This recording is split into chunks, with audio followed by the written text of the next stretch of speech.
Hi guys, welcome back to this channel. I hope everyone is doing fine and everyone is doing well. Thank you for everyone that has commented and supported this channel. I appreciate every one of you. So in today's video, I'm going to be talking about something that also has to do with relocation. So just to help someone out there that needs to hear this, I hope this helps you. I'm talking about the different immigration plans that you can follow if you want to relocate to Canada. As a disclaimer, I am not an agent, neither am I an immigration worker, or I'm none of that. I really don't know much about this. This is just me going online, doing some research, and telling you what I found, right? So the first thing is, of course, study permits. Now, like the name signifies, study permit. You guys come here to study.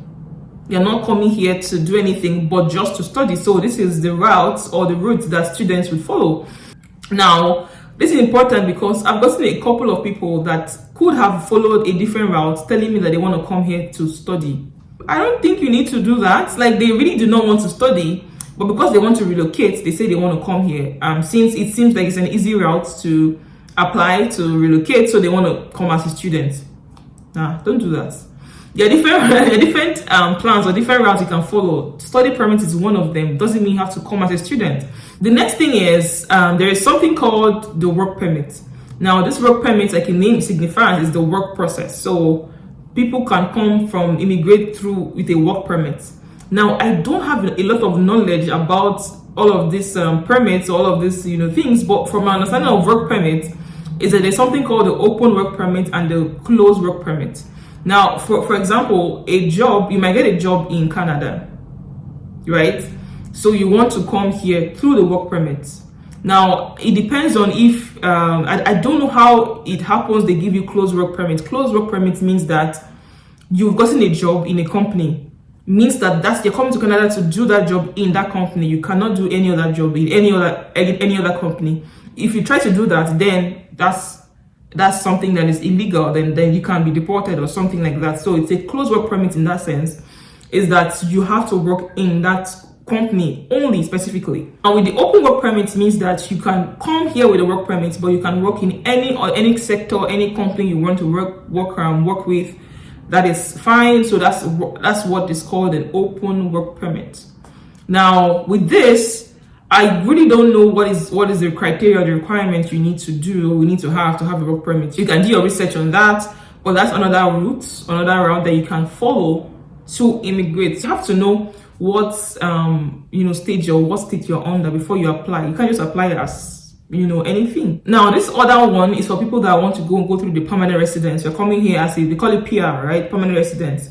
Now, there's something called the express entry. Now, this is the most popular immigration plan or system that people use in Canada. People used to relocate to Canada. Now, this is like a point score system kind of thing. So you have points based on your age, your work experience, your education, I guess maybe your finances kind of, and your language ability. So you have points based on all of these things. The higher your score, the more the chances of you to for you to get called upon, or for you to be given that PR. It's called the express entry because it's kind of like a fast track system. It's given to skilled workers for them to be able to immigrate to Canada. So you have to consider this as well. Look at your age. If you're a bit young, on the young side, then you have more scores. If you have some level of education, then you have scores as well. If you have if you're able to communicate in English or French or whatever, then you have some points. You have some work experience. Of course, you have to be a skilled worker kind of to be able to be considered as for express entry. So if you have all of these things, I saw somebody that had all of these things, and I was like, why don't you apply through this work express entry? The person was considering the study permit. I'm like, nah, you have work experience, you have all of these things. Consider this express entry, So that's another thing you can consider. Now, there's another thing called the Provincial Nominee Program, the PNP. Now, this one is where like different provinces can nominate you based on your skills or based on your work experience or something. because if they require your skills for a particular position or something, they can nominate you. So they, for example, Manitoba can nominate a person for this PNP for them to be able to get the PR. So PNP is another thing as well. This, like I said, is based on nomination from a province. Now there's another thing called family sponsorship.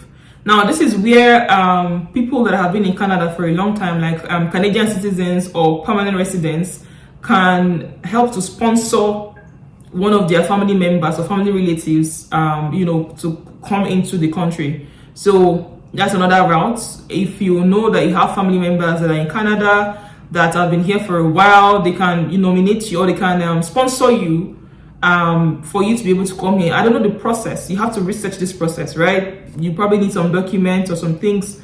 You have to have some things, right, to be able to be sponsored.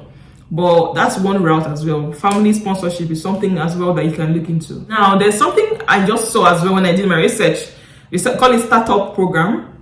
So it's like a startup visa program kind of thing, where if you have ideas, or if you have business ideas that you want to start, that you think it would be good in Canada, like for example, you need to start it in Canada, then you can apply for this startup visa program, and they will look at your application. They'll look, oh, this thing is a good thing that I think is going to help the economy of Canada, because Canadians or Canada, they want to develop the economy. That's the whole idea. So if you have a good business idea that you think that this would benefit Canada in a whole lot, then why not apply for this startup visa program? Go to Google, check how to do these things and apply.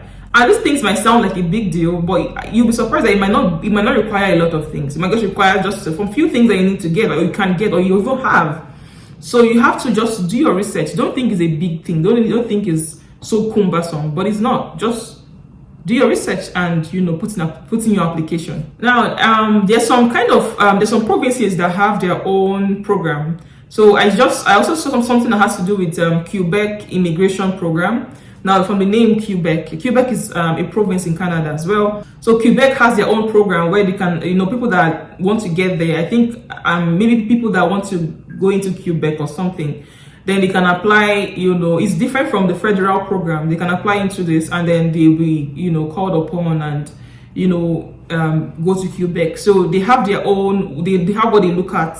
If you meet the needs of Quebec, I think for Quebec is I think it's kind of like a solely, their first language is French. So probably if you speak French, this might be something you want to look into. So they need people that they can understand or speak French. So that's something that you can look into as well. So there's something also called the caregiver program, where they try to bring caregivers from outside of Canada into Canada to help those that are elderly, those that need support. They kind of help bring caregivers. So if you're a caregiver, or if you have if you're into that line, this can be something you can apply for.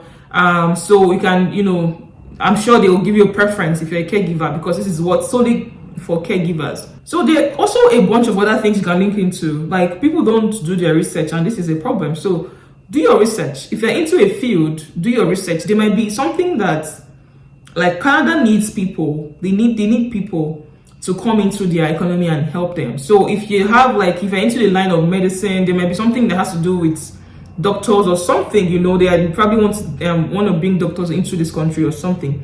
So look into that. I think it's a program for pilots as well, So if you're into a field that people who are looking for, that this field is not very common, but people actually need it, that countries will need this field, look into it. There might be, programs that are out there that people actually want to get them into their countries. So look into what path you can take. If you are not studying, don't go into the study permits, right? So all of these things are problems why people get denied sometimes. They don't know that they've put in the wrong application. So that's all I will say for now. That's all I was able to do my research on. I hope this helps somebody. So yeah, thank you for watching this video. Please share the video to people that it will help. Like this video, comment, subscribe to my channel, and I will see you in my next video. Be blessed. Bye.